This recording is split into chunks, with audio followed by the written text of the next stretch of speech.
So guys, welcome back to another video. This is another, I mean, I guess this is part 5, it is part 5. And the last reaction was, like, it was sort of like, things were looking positive. Like, they had a team being built, they had a group of 4 players. They had 4 players, basically, who were possibly, like, they made a sort of statement that they could have been the best in their, like, respective positions. I think it was of all time or of like current players. It was one of the two. Like, they were top players, and they had an insane team being built. And then it got to the point where it sort of got dismantled. Like, a few of the players have left, and this is going to be the rise of a new star. I'm pretty sure, like the rise maybe of a new team, as well. The age of Ichiro. I don't know how to pronounce his name. I saw someone say it in the comments, but I didn't. I'm just too stupid to sort of still be able to pronounce it, so I apologise. Ichiro, I think it's Ichiro. I'm going to call him Ichiro, actually. I think that sounds a bit more unique. But yeah, this one is, I said it already, the age of Ichiro, Dorktown. And I'm excited, man, because he's a player that I am familiar with, because I think I've seen him in a few clips here and there, and I saw him in, I think I've just seen him in a few videos, to be honest. So he's a player that I'm familiar with, and I know he's loved. And the way the last video ended was so good, man. I really enjoyed it. It was an incredible one. And this is a long one. This is nearly 50 minutes long, so I mean, this will probably be like an hour-long video. For those who go on to watch all of this, I really do appreciate you guys, because I know this sort of stuff isn't for everyone. But this seems like a series that, like, it's for a small group of people, but the small group really enjoy it. So genuinely, thank you so much for this. There's still one more part after this. But let's check this out and see what part 5 has to offer, and I'm really excited to see this, bro. I love this series so much. So interesting.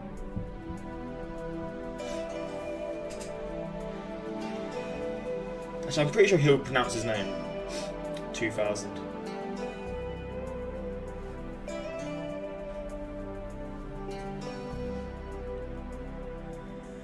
It was A-Rod's team now, and in 2000, Let me just turn up a little bit. he made sure everyone knew it. It can be safely argued that despite missing 2 weeks due to a concussion, he pieced together the greatest individual season in Seattle Mariners history, Oh, wow. even to this day. He finished with an incredible wins above replacement figure of 10.4. If you choose to take that literally, you could say the Mariners, who barely snuck into the playoffs after narrowly holding off Cleveland in the wildcard race, had Rodriguez to thank. There should have been hope in Seattle. After all, their 91 wins were a new franchise record. God But the city had damn. lost Randy Johnson one year. That's so wild to me. They've lost some of the greatest players in their history, and their current players that were there. Like, they lost some of their best players, and they've now got their best record. It's so weird how things pan out like that. and Junior the next, only to spend another year wondering how in the world they were going to keep A-Rod in town. Yeah, that's true. He was set to become a free agent at season's end, and nearly a dozen teams were ready to drive truckloads of money to his door. This might happen again. It couldn't happen again. After making short work of the White Sox in the first round of the playoffs, they advanced to the ALCS to meet the Yankees. The Again? ancient beast they seemed to have awakened when they beat him back in '95. Oh, wow. While the Mariners had spent the rest of the decade watching their massive potential go to waste, Griffey's old arch-rival promptly turned around and won the World Series in '96, '98, and '99. Jesus Christ. A-Rod beat the hell out of him in that series, hitting .409 and leading both teams in total bases. But he confronted the same immutable truth Junior had year after year, that no player, no matter how great, can do it himself. The Yankees sent the Mariners home in 6 games, en route to yet another World Series title, their 4th in 5 years. Jesus Christ. The loss tore A-Rod's heart out. He had a decision to make now. He could take Junior's road and stick it out, which ultimately ended with him getting homesick and heading back to Ohio without ever having caught his whale. Understandably, A-Rod took the money instead, signing a 10-year deal with the Rangers to complete what was then the largest contract in the history of sports. And being paid what he was worth, he became the villain everywhere he went. Incredibly, I both remember hearing Rodriguez this. and the Rangers would later say they regretted the deal. A few years later, Rodriguez himself ended up on the Yankees. In a level of vengeance that reads like the Old Testament at this point, the former Seattle fan favorite was bashed relentlessly by New York media and resented by Yankees fans despite putting up incredible numbers. He was just eaten alive out here. It's tempting to wonder how it might have been different. In 1995, when Edgar Martinez hit the double that saved Seattle baseball, the batter on deck was a 20-year-old Alex Rodriguez. who hadn't yet done much of anything in the major leagues. You may have noticed him off in the margins of that unforgettable shot of Junior. What if Edgar hadn't hit that double, and A-Rod had a chance to step in and take one of the most consequential at-bats in the history of baseball? Would he have remained a Mariner for life after that? Would his legacy have been different somehow? Things It's could have been so impossible to different. say. But he was on his own road now. As for the Mariners, their 1990s fever dream had passed. They lost Junior one year, Randy the next, A-Rod the year after that. Man. Edgar was still around and hitting well, but he was 38 years old all of a sudden, and he had been battling issues with his eyesight. He'd had trouble tracking the ball, a terrifying problem for a hitter, Jesus and Christ. required daily vision exercises just to stay in baseball at all. The aging Jay Buhner was still on the roster, but his career was all but finished.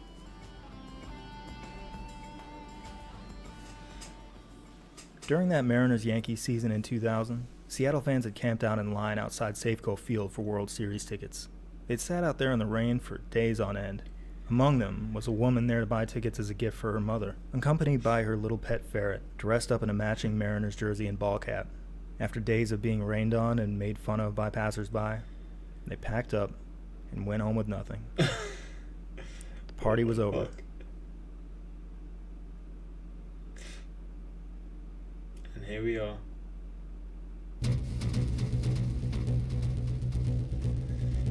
Sport is fucking crazy, man. How...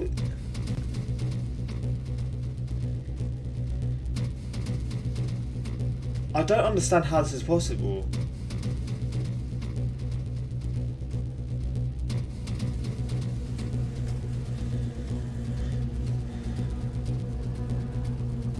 Look at this.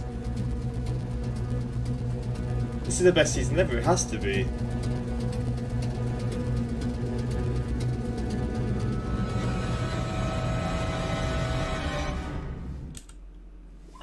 I don't understand sport, bro. They've just lost some of their best players and they're just going on to their best season like by miles. Alex, what the fuck was that?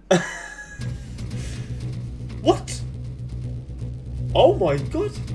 Okay, that is wild. Coming off that franchise record 91-win season, the Mariners exploded for an MLB record-tying 116 wins, matching the 1906 Cubs. Oh my They were among the best in MLB at everything, scoring more runs than everyone and allowing fewer runs than everyone. Jesus Christ. A pretty significant reason for this domination of the entire MLB landscape stemmed from internal improvement of guys already on the team. Starting pitchers Freddie Garcia and Aaron Seeley each had what was ultimately the best year of their lengthy careers. The ageless Jamie Moyer continued his agelessness as he approached his fifth decade of life, painting Jesus corners with his Christ. 85-mile-an-hour fastball and off-speed craftsmanship, and joining Garcia in the top four of AL Cy Young Oh my voting. gosh. Arthur Rhodes, Jeff Nelson, and closer Kazuhiro Sasaki spearheaded MLB's best bullpen with an unheard of for that era ERA of 3.04. Their offense still had Edgar at the tail end of his peak, and they got the best season from the career of Griffey's center field heir apparent, Mike Cameron, in year 2 in the Emerald City. But two new bats in particular were what really catapulted a very good team into an absolute juggernaut. Historical Second team, bro. baseman Brett Boone signed a free agent deal with the Mariners prior to that 0-1 season. The 10-year vet came into the year a career .255 batter who'd never had a 100 RBI season, while homering on about 3.2% of his at-bats. From out of nowhere, a suddenly jacked Boone batted .331, drove in his 100th run on August 1st, and had a home run rate that spiked to just a shade under 6% in 2001. Quite serendipitous. And while Buhner missed most of the season with a foot injury, the sun had set on his time in right field regardless. Seeded to a new Mariner who was ready to take everything we thought we knew about baseball and flip it completely upside down. To take every limit, ceiling, or boundary we might naturally expect from a ball player and blow it to smithereens. The 2001 American League Most Valuable How do you say his Player, name? Ichiro Suzuki. Ichiro Suzuki. This is the guy we're going to be learning about, yeah?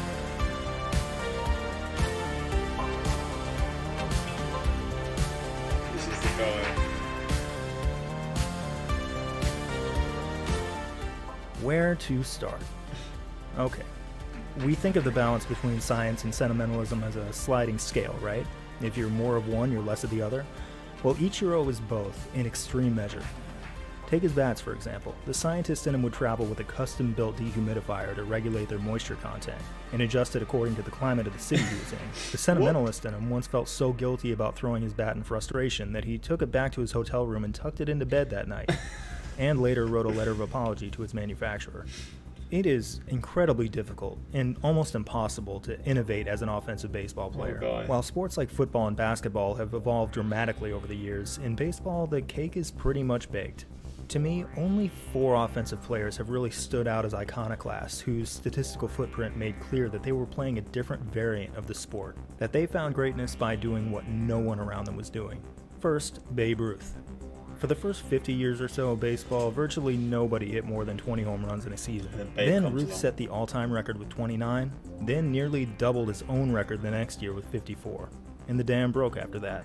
Then there was Rickey Henderson, who set the modern single-season stolen base record with 130. No one's come within miles of it in decades, just like no one else has ever stolen anywhere near 1,400 bases. But it was more than just that. He was also a great hitter who was masterful at drawing walks, and was far better than most base stealers at getting on base in the first place. There's only ever been one Rickey Henderson. Of course, we have to acknowledge Barry Bonds, although not for his home run hitting. An on-base percentage of at least 500 is almost unheard of. Only 10 guys have ever done it. Bonds did it 4 times in 4 consecutive years. Jesus. The 4th and final member of this club is Ichiro, the first ever Japanese position player to break into Major League Baseball, and one of only 32 players ever to retire with 3,000 hits. This shouldn't have been possible. Unlike the other 31 who typically began their Major League careers around age 20, an agreement between Japanese and American baseball prevented Ichiro from entering the majors until his age 27 season. It was a shame, since Ichiro had wanted to play alongside Junior and A-Rod for years, only to finally end up in Seattle right after they both left town. He really had to bust his hump to get into this 3,000 hit club. Junior didn't make it here. Neither did Babe Ruth, Barry Bonds, or Ted Williams. What? Against all logic, despite showing up nearly a decade late, Ichiro did. What? In the wake, So if he came like 20 years of age, he would have possibly been up there as one of the highest then. of having spent the first 9 professional seasons of his career in Japan, when he finally arrived in Seattle, his effort to make up for lost time far exceeded anything we'd ever seen in MLB history. From day one, and for a decade moving forward, Ichiro piled up over 2,200 hits. Not only is that by far the most that any player's ever had in any 10-year stretch, but for the most part, Ichiro didn't even need 10 years.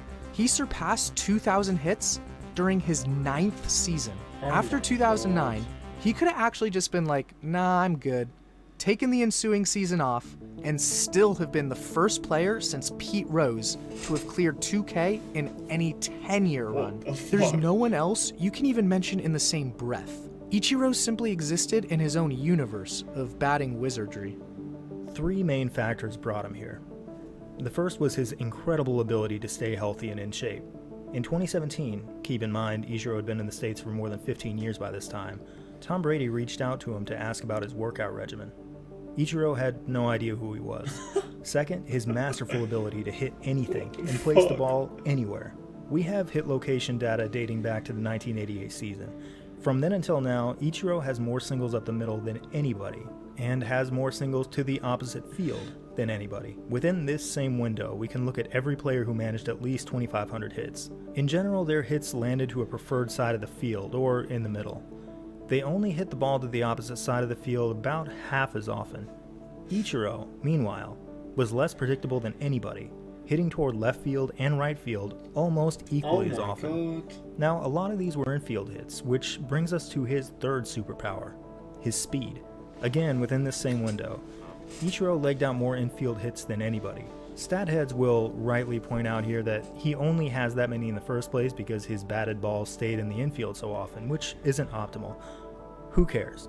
Just watch him in the 2001 All-Star Game, which naturally is in Seattle. Facing off against our old friend Randy Johnson, he dinks one over to first.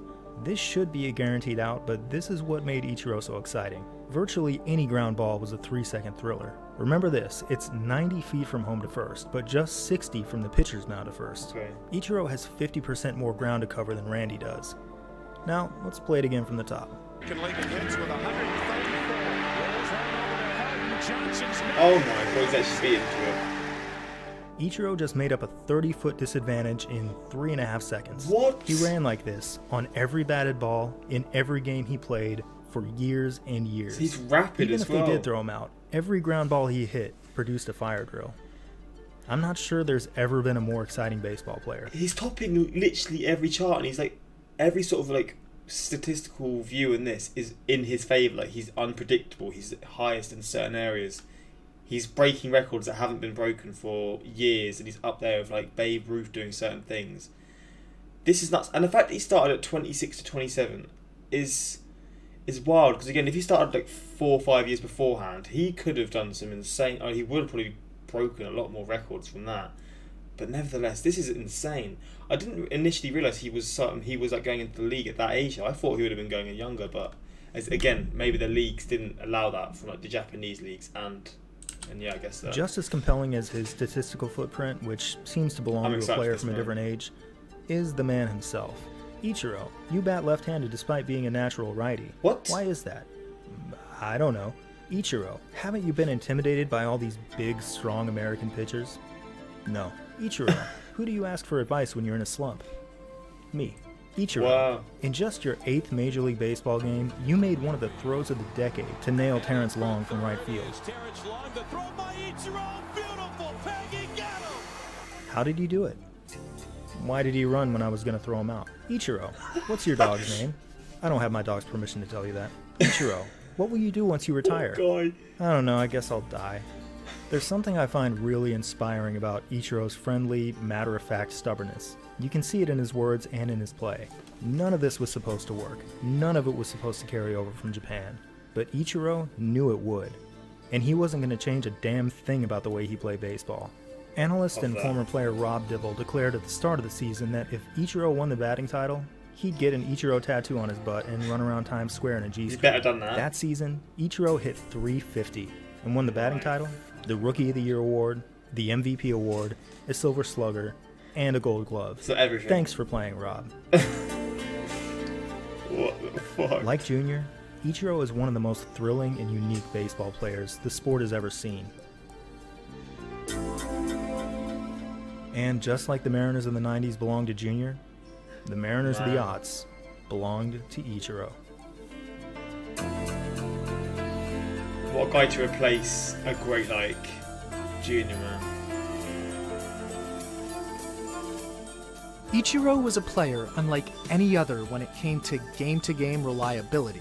He was a metronome who had 5 different seasons in which he got a hit in at least 130 games. What? Not only has no one else ever had more than 2 such seasons, but Ichiro alone counts for nearly a third of all the times that's been done in the integration era. Bro, he's just everything. He's just smashing. Again, I knew he was a big name. I didn't realise he was this sort of dominant. That's The just for statistical games with at records. least 1 hit. How about games with multiple hits? Well, he also had 5 seasons in which he did that in at least 70 games. Oh my when, god. Again, no one else has more than twice in this time. That's 5 seasons where he could have been reasonably considered to have a near coin flip chance of multiple hits each and every time out, which, again, accounts for quite a significant chunk of all such seasons. But one of my favorite Ichiro things I've discovered is that in 2004, throughout the 60 games the Mariners played between June 30th and September 4th, he accumulated 120 hits. Put down your calculators, I gotcha. That is an even 2 hits per Mariners game for a period stretching more than 2 months. Oh I was my. curious if anyone else has ever sniffed a similar cluster of hits across such a lengthy amount of time. Turns out, not really. Here is every instance going back over 70 years of an MLB player Look at reaching even this, man. 100 hits across any 60-game stretch of his team season. It's extremely rare.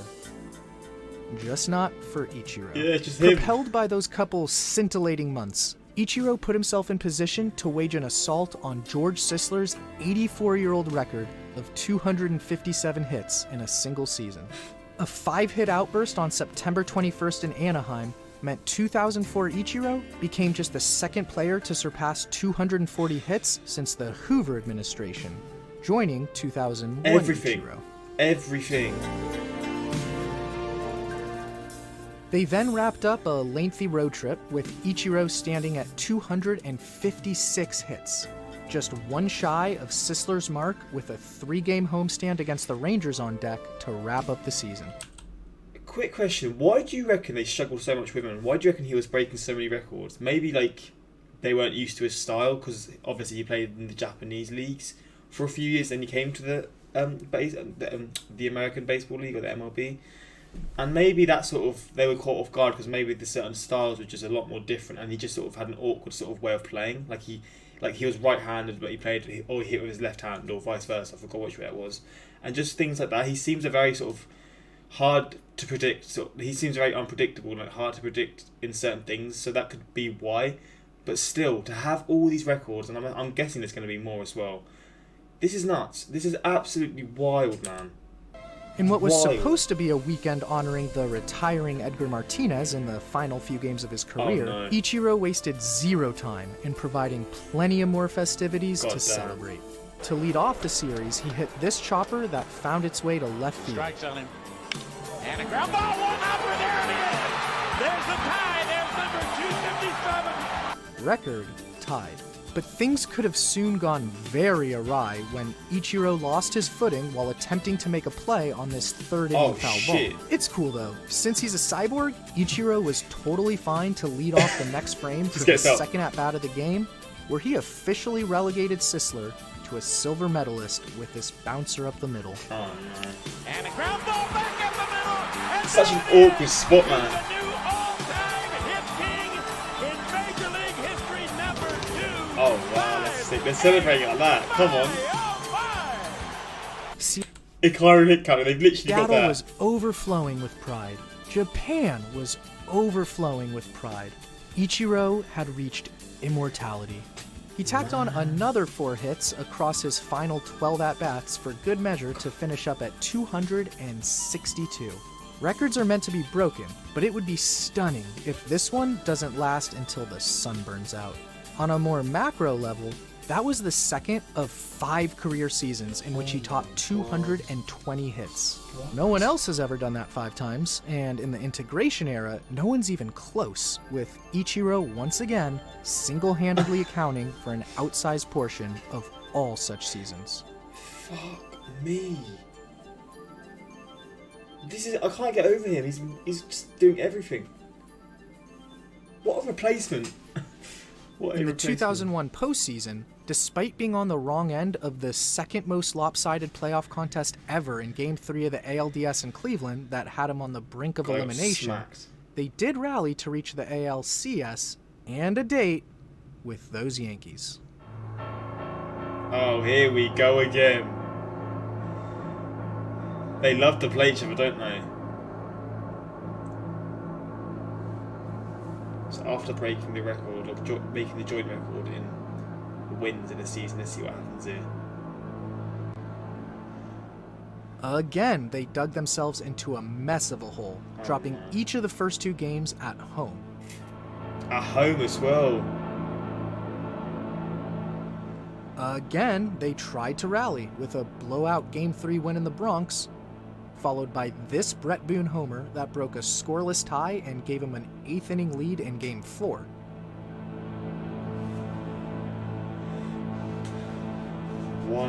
Oh, Jesus, close. They were on the verge of tying up the series if their bullpen, unflappable all season, could cleanly record just 6 more outs.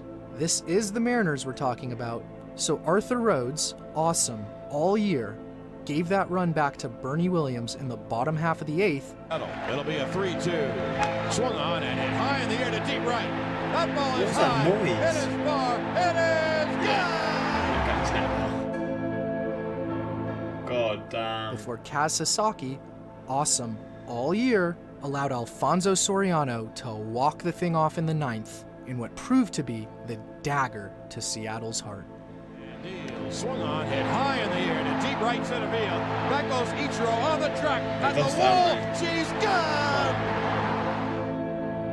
Changes within an instant. Oh, they lost 3-1.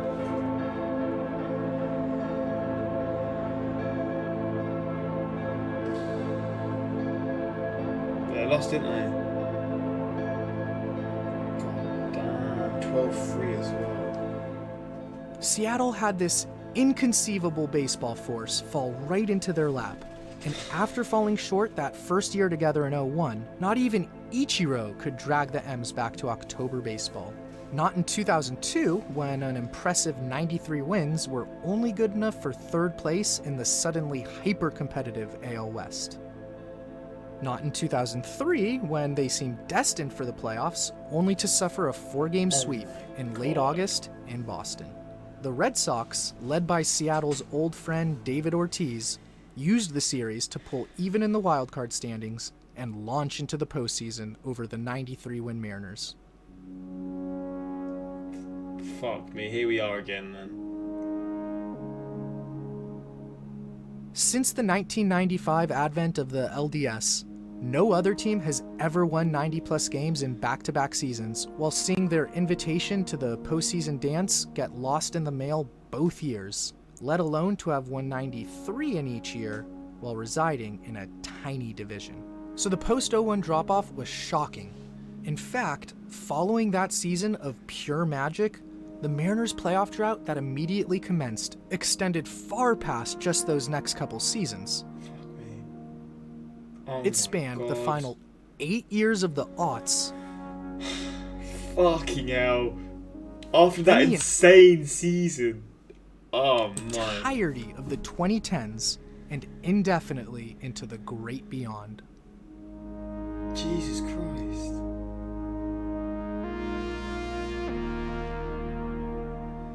When the NFL's Buffalo Bills snagged a wildcard spot in the last week of the 2017 season, it bequeathed to the Mariners the longest active playoff drought in the Big Four North American sports leagues. They're Really? the only team that could possibly go from teasing a fan base with a season of record-breaking success directly into a historically long run of ineptitude. How is that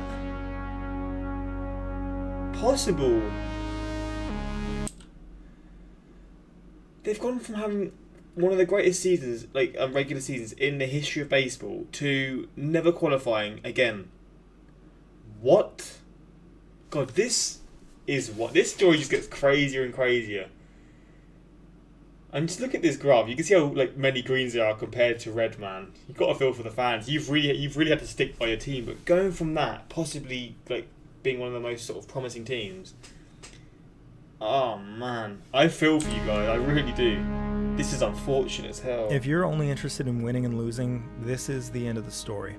43 seasons, the vast majority of them losing seasons. 3,219 wins, 3,622 losses, Fucking hell. 0 championships, 0 World Series appearances. At least some of you will stop watching, and at this point, we don't mind. I mean it, it's really okay. But as far as Alex and I are concerned, it's only now that we've gotten to the entire point of all this. The Seattle Mariners challenge us like no other team. By this, I don't mean that they test our patience, although that's certainly true. I mean that they offer us an opportunity to appreciate sports as something more than endless conquest. They've never won a World Series, but ask yourself honestly, does this look incomplete to you? Far be it from me to tell any lifelong Mariners fan how to feel about any of this, but for the rest of us, what is it truly missing?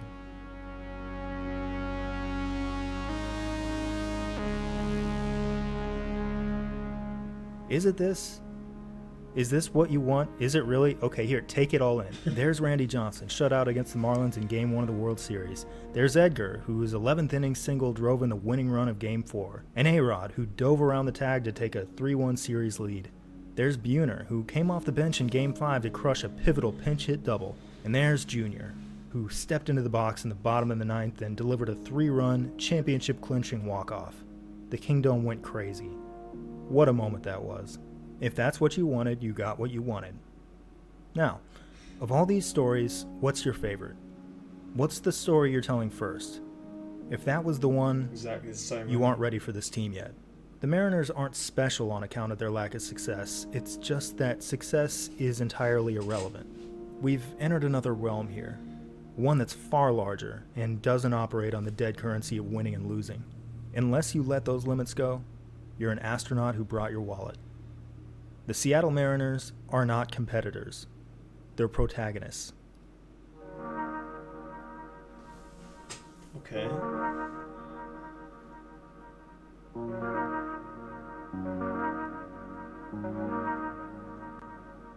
Still, there's no denying the heartache.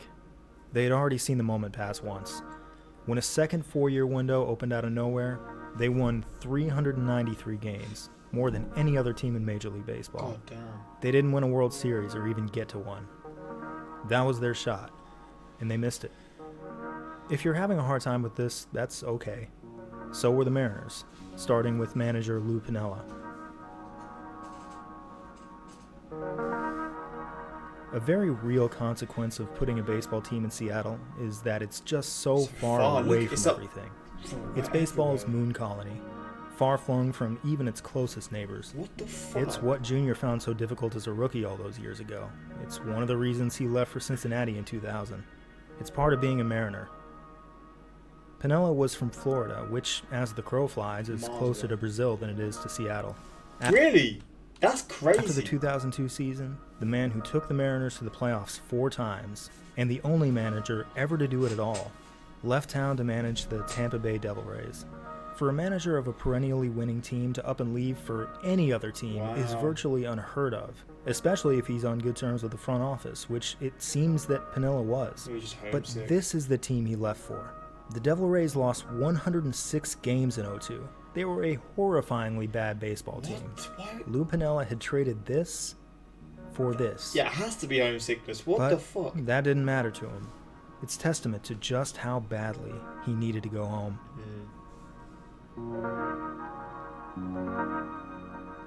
That's wild, though, and that's where it will change, I'm pretty sure.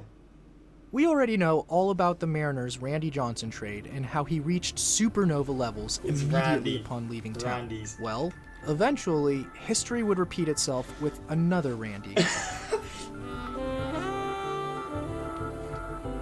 There's so many. Randy Wynn originally broke into the majors in Tampa during the late 90s, blossoming into an all-star outfielder there by 2002. Upon the conclusion of that season over in Seattle was when Piniella wanted out of his contract so he could manage a club closer to his Tampa home. A club like, say, Tampa. The Mariners obliged, but only if they got significant compensation in return. The Devil Rays thus dangled Wynn, and a deal was consummated. Wynn provided a couple years of above-average play for the M's, all the way up through July 29, 2005, when he went 4 for 5 with a homer. Then immediately following that game, GM Bill Bavasi flipped him to San Francisco ahead of the trade deadline for a box of Cracker Jacks and a half-eaten ham sandwich. All Wynn did down the stretch as a Giant was hit better than just about anyone else in the league, outside perhaps Todd Helton of Mile High, Colorado. In fact, in September of that 05 season, he became just the 8th player in the integration era to amass 100 total bases within a single calendar month. It's an accomplishment that, as of 2020, no one had done in the generation since Wynn did. So if you're a baseball team in need of a historically strong half-season jolt, just call the Mariners and see if you can pry a Randy loose. Oh, and you want to guess where Randy Wynn was from? The Bay Area. He played college ball in Santa Clara. Clearly, he just needed to go home. Let's fast forward just a bit to 2007. I went to school in Seattle, go Dogs, so I've always sort of just kept a corner of my eye out on the M's, since you never know what kind of weirdness they might be up to next. And one thing I noticed as the 2007 season moved along was that, while maintaining a good overall record, they frequently came up on the short end of games that weren't particularly competitive. Here's the run differential of every team to win exactly 88 games within the modern 162-game schedule. Most have a very strong differential, all have a positive differential, except for the Mariners, the worst in this sample by miles. They existed in isolation, quarantined off from the rest of the pack who behaved like normal 88-win teams. Every area, that's so Ichiro aside, different. the Mariners' best player in the back half of the decade was third baseman Adrian Beltre, who they landed in 2005. By the time he finally retired in Texas in 2018, he did so as a no-doubt future Hall of Famer. The season before he headed to Seattle, in fact, he enjoyed the best year of his career with the Dodgers, hitting .334 with 48 home runs and very nearly winning the MVP award over Barry Bonds. So what's this about? Well, you see that M shape right in the middle of this chart? It corresponds perfectly with the 5 years Beltre spent in Seattle. It's like the Mariners dug up their old logo and used it as a pastry cutter to squeeze down the prime years of his career. And as soon as he showed up in town, his wins above replacement fell from 9.6 to 3.2. He wasn't injured either, he was just not the same. After 2009, he left for Boston and his WAR immediately more than doubled. Now I see why people sort of laugh at them because like they had so many talented players, but sometimes I think people are saying like, oh, it was like in the urinating trees video on the Mariners. I forgot what the series is called. The recap of their whole sort of career, and he was constantly just saying about how they had such talented players, but they never sort of performed to their or not. Usually they didn't like 90% of the time they didn't perform to where they how they performed at different teams, and that's interesting to see. You can see by a massive sort of margin that he just wasn't anywhere near his level at this team for some reason. And remained pretty steady until he started to battle injuries nearing age 40. I have never seen a player turn his statistics into visual art like this. Fascinating man. After spending 3 years in the cellar, manager Mike Hargrove was finally turning the team around. He'd been hired after the 2004 train wreck and steadily improved the team from 63 wins to 69 to 78. And in 2007, his Mariners were 11 games over 500 by the end of June. They'd won 7 games in a row, something they hadn't done in 4 years, and were setting themselves up for a strong playoff run. And then the next morning, Hargrove quit. What? There were no health issues. There was no disagreement with the front office. His heart just wasn't in it, he said. Maybe he was just tired of baseball. He was 57 years old. That happens. Except, only 2 months later, he accepted an offer to semi-pro team. Why are these... Bro, they're just whenever coaches are getting them fine, the Mariners are slowly starting to get a bit of rhythm. They're getting back to their to a better level. A coach would just jump ship, or a manager would just jump ship, and then he goes to for the last one, he went to his where he was initially from, which is fair enough, but to a team that's performing horribly. Now he's going to a semi-professional team. What? That doesn't. Okay, let's see what this is about then. Managed the BJs, a semi-pro team in Liberal, Kansas. And by this point, you can probably guess why. Hargrove grew up nearby and played for the BJs in the early 70s. He gave up a big salary, a shiny new stadium, and a winning major league team for this. He just had to go home. Managers don't leave winning teams they're on good terms with just so they can manage somewhere else. This never happens. It happened to the Mariners twice in 5 years. So this is a rare occurrence. It's just they're very unlucky with this happening to them twice in 5 years. That's tough, man. That is tough. Power hitter Richie Sexson was home, more or less, having grown up in Washington State. When the Mariners signed him to a long-term deal in 2005, it should have been a great fit. At 6'8", he satisfied the team's historic interest in tall guys, and his legendary pranks made him a natural fit in Seattle. It's reported that years prior, he would acquire alligators with their mouths duct taped shut and hide them in teammates' lockers. What? Okay, let's hit pause on this. Do you have any idea how hard it is to tell a story about powerful rich men that last 32 years without an instance of someone doing something morally wrong? These guys never hurt anybody, they just had foibles and misadventures. Stick to taking cows on weird field trips. They don't care. We almost made it all the way to the end of this thing. You blew it, Richie. Anyway, the guy can mash, and we have the cherry picking to prove it. By his age 28 season, he had 2 45-homer years under his belt, putting himself in the company of some of the all-time greatest power hitters. But injuries had thrown a wrench into his career. His home run ability was diminishing, and his batting average, which was never very high, was plummeting. 2008 would turn out to be his final season at age 33. Wow. By the 8th of May, the Mariners were already getting cooked, well on their way to one of their worst seasons in franchise history. 2007 was an aberration. This was the new normal.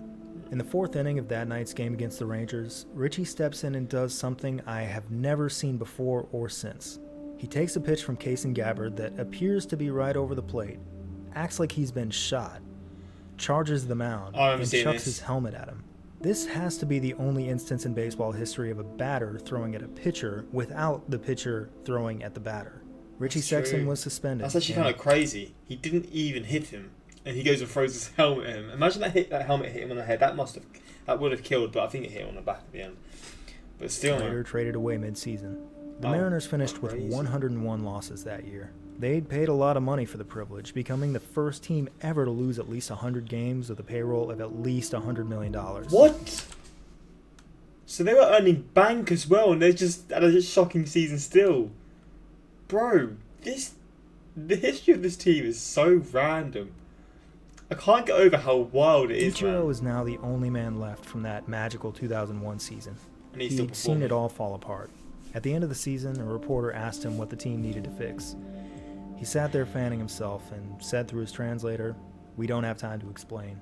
Days prior, an anonymous player went to the press claiming that Ichiro's teammates disliked him for his, quote, selfish style of play, whatever that meant, really? And that one player threatened to knock him out. What? So there was no chemistry in the team either then? These largely disappointing years were overseen by general manager Bill Bavasi, who took the job in 2004.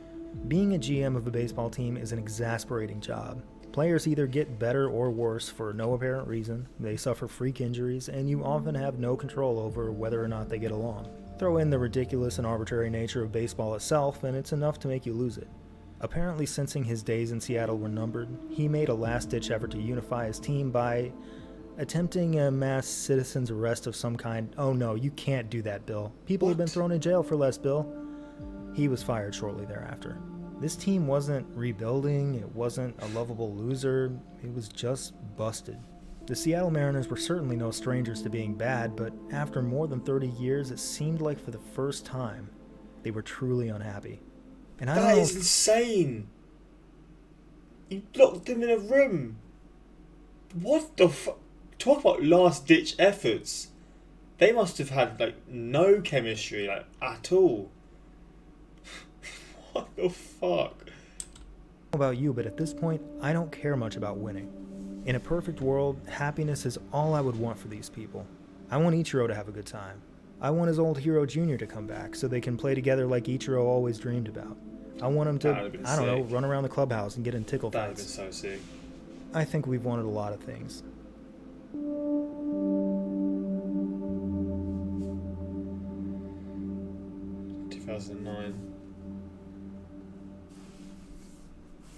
Mike Blowers was a local college baseball star and spent 3 different stints playing for the Mariners in the 90s before landing a broadcasting gig with the club following his playing days. And it's perhaps in that latter role where his true legacy lies, because that platform allowed the whole world to realize just who Mike Blowers really is, a spiritual medium. Don't believe me? Well, allow me to introduce you to their ball game in Toronto on September 27th, 2009, and Blowers' pregame prediction for player of the game. Pitch to Click, final game of the series. Mike, who's yours? Well, I think clearly it's going to be Tuiasa Sopo today. He swung the bat well the last few times that he's got an opportunity to play. I expect him to hit his first big league home run today. Second baseman Tuiasa Sopo accounted for 189,487 of MLB's at-bats in the Yachts, 4,222 of which resulted in home runs. That's about 2.23% of them, meaning a roughly 1 in 45 shot of correctly pinpointing a particular at-bat in which a second baseman will homer. Second at bat. As Blowers did in specifically identifying Tuiasa Sopo's second at-bat of the game. He's going to get a fastball from Talent. Talent was a relief pitcher throughout most of his 10-year career, but he was a starter in 2009. It was by far his busiest season, notching over twice as many innings as any other, and thus reaching a 3-1 count on 70 different occasions, of which he threw a fastball 80% of the time. he's going to hit it out of left center field, probably maybe in the second deck. Of the 30,260 homers hit by right-handed batters in the 2000s, 17,296 of them were pulled toward left, which amounts to about 57.2%. On a 3-1 count. On a 3-1 count? About 2.61% of the decade's 1.66 million at-bats ended on a 3-1 count, or roughly 1 in 38. And that's inside ball 3. 3 balls. I've never been strike side on the 3-1 count in my life. That's the absolutely incredulous Dave Niehaus on the call. What? 3-1 pitch on the way. Swung on and belted off the left field. It just missed the second deck. Fly away. I don't. Is that one of the craziest predictions I've ever seen? And I actually want to go back so I can hear the commentary because they're going crazy. But that is... What the fuck? Incredulous Dave Niehaus on the call. 3-1 pitch on the way. Listen to them. I love this. Belted off the left field. It just He's so happy about that prediction, isn't he? fly away. I don't believe it. Oh my God. I believe you, Mike. At the time, he was in season number 33 calling Mariner games. He had seen it all, or so he thought. Babe Ruth in the 1932 World Series gets the most love for a called home run shot, despite being, Babe Ruth. Blowers confidently called his shot for a 23-year-old fringe big leaguer batting 8th in the lineup who'd yet to ever hit even a single homer, while also including every detail imaginable. That is crazy. And he nailed it all. If there has ever been a more eerie sports prophecy, I have not seen it. 1 in because 3,703. it does not exist. Oh my God. The Wow. same season, another Mariners' luck turned in a different direction. You see, Adrian Beltre famously didn't wear a cup at third base. When he was a rookie, the Dodgers tried to get him to wear one, even fining him every time he didn't. He refused, and they eventually gave up. All was well. Until August 12th, 2009.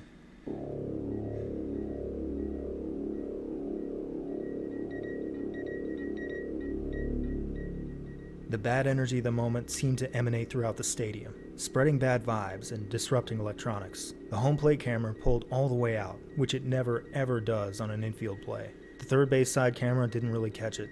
We don't really get a good look at it. That's nuts. Maybe it's for the best.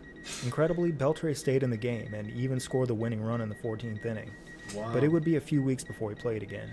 Even then, he refused to wear a cup throughout the rest of his career. He has got no fear, man. He's refusing it after that happening. Reasoning, I already had 3 kids. I don't want any more. Fair enough. September 1st. It's his first at bat since the injury. His walk-up music plays. But you're a word or so at the mound. And here comes Beltre, who's missing 18 games. You hear that? You recognize it? Prior to the game, one of Beltre's teammates had secretly arranged to have his walk-up music changed to the Nutcracker Suite. Who would be so juvenile? Who on earth Oh, you love to would see do it. such a thing?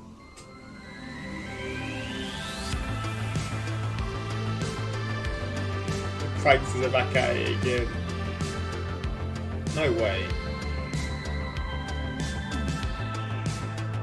Wait, how?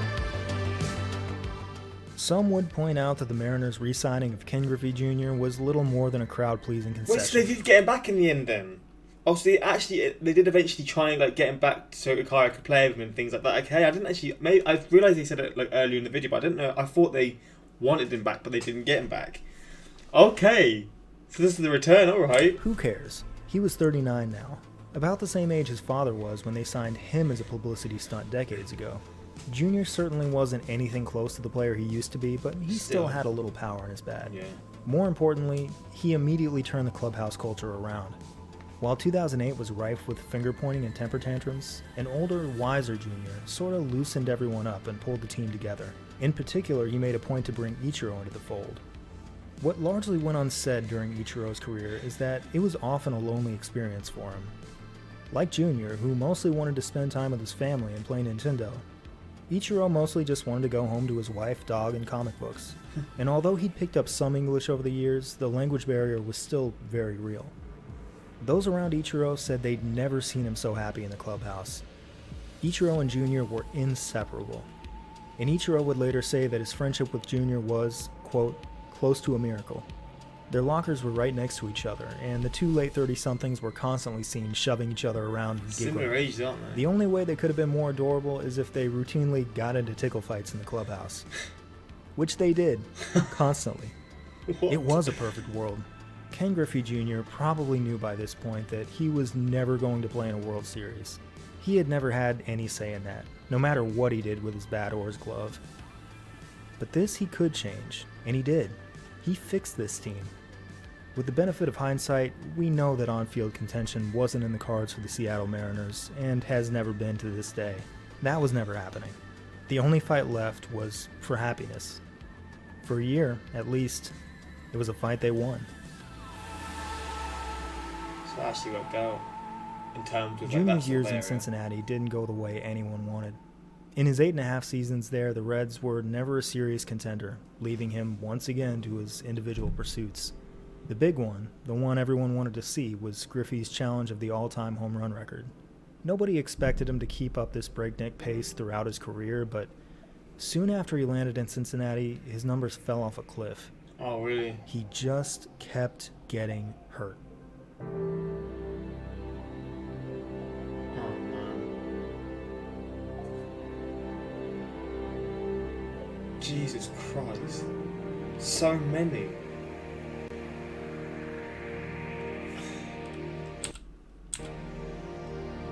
Griffey out indefinitely is MRI hamstring tear, hamstring, out for the season for the tendon in my ankle, season-ending surgery, tearing hamstring again, oh my god, leg injury, bro. And this is all in the space of like 5 years. Oh my god. Okay, that's really fucking unfortunate. It's one of the most frustrating things I've ever seen as a sports fan. Over a 6-year span, he'd missed more than 400 games, about 2.5 seasons worth. His bid to become the greatest home run hitter of all time was over. Junior was never reaching the mountaintop. That sucks, man. Not as a member of a team, and not individually in the short term or the long term. By the time he finally returned to Safeco Field as a visiting player in 2007, the future we'd all imagined for him had disappeared. But Mariners fans didn't care about any of that. They went nuts for him. Let's go. And when Junior's bat came back to life at the end of the 2009 season, everyone went nuts for him again. He hit 3 home runs in the final homestand and smacked a single in his last at-bat. What? After the game, teammates threw Junior and Ichiro up on their shoulders and paraded them back to their dugout. Alex and I have spent months dwelling on the Mariners. What they mean, what they're for, how to appreciate them, the ultimate irrelevance of on-field success, the importance of celebrating a team for what it is and not for what it could be. And then I watched this. It's as though this team and these fans understood it all along. I was late to the party. You're looking right now at a team that isn't going to the playoffs. They didn't even really come close, but they're getting a standing ovation and waving their caps in gratitude. This is Whoville. I have never ever seen another team do this. This team and these fans aren't celebrating any kind of on-field accomplishment. They're celebrating one another. They're celebrating themselves.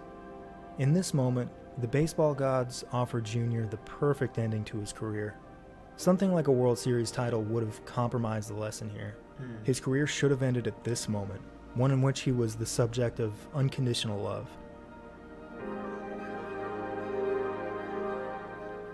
But Junior didn't take the baseball gods up on this offer. Wanted to play more. Fuck. He would return for one more year. Things can never be simple. Things will never end the way they're supposed to. Not for Ken Griffey Jr. Not for the Seattle Mariners. This is going to just get crazy and crazier, isn't it? And now we've got one more part, one more episode. This series has been like... It's felt like a Netflix series, like all the stats and everything. It's been crazy. And like, you know, like when a series, like a season finale happens and like the series is ended and you have to wait months for the season to come back, or it's the end of the series, like maybe they don't make any more seasons. You just feel that sort of, you need that void, and you just feel sort of like lost for a little bit, like you want to watch more of it, but you obviously can't. That's how I know I'm going to feel with this one. Like when this is over, I'm going to be gutted because there's not going to be like anything more to see about this series. But I mean, the 5 out of 6 parts so far have been absolutely incredible. And although they've not had the success as many teams, they've had the drama. I think some of the some of the craziest sort of stories any sports team in the world could have. Like, they've just gone through everything. It's absolutely wild, and I'm loving it. And this upcoming part, which is the most recent sort of days, I'm intrigued to see how that goes out, man. Ichiro not knowing who Tom Brady is has got to be the most savage move ever. That's kind of wild, isn't it? Tom Brady, one of the biggest American athletes, most famous as well. The Mariners are not competitors; they are protagonists. It's the most Mariners way to describe the Mariners, and I'm here for it. Does everyone here think that Ichiro? I keep saying his name wrong. Ichiro will be inducted into the Hall of Fame unanimously the moment he's eligible. The best quote from Ichiro is, "The ball was hit right to me. Why did he run? I was going to throw him out." That's a man of confidence in his ability. It also blows my mind at what could have been if A-Rod, J.R. Randy, Junior Randy, Ichiro, I keep saying his name wrong, would have played at the same time. Could have been a dynasty in the making. Man, that would have been insane.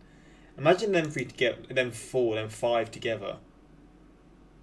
Like, man, that would have been something else. That would have been something else. My little Ichiro story. I remember 2017 when Ichiro, I keep saying his name wrong, I'm sorry for that, was in Miami and close to retiring. I was at a game in Philadelphia with my friend. The game got rained out before it even started, and as we were walking out through concourse, I noticed someone working out of the field in the rain. It was Ichiro. We walked down the field, and for the next 30 minutes we watched Ichiro work out in the soaked field in the pouring rain 2 hours before a game. That was not evening.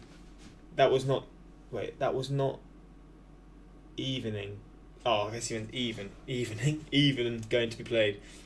This was nothing left to hit. This was nothing left to prove. 3,000 hit, first ballot Hall of Famer Ichiro, busting his ass off in the rain for a team that was on their way to winning only 77 games. He then signed an autograph for a little girl who had waited all this time with her parents, as well as standing near us.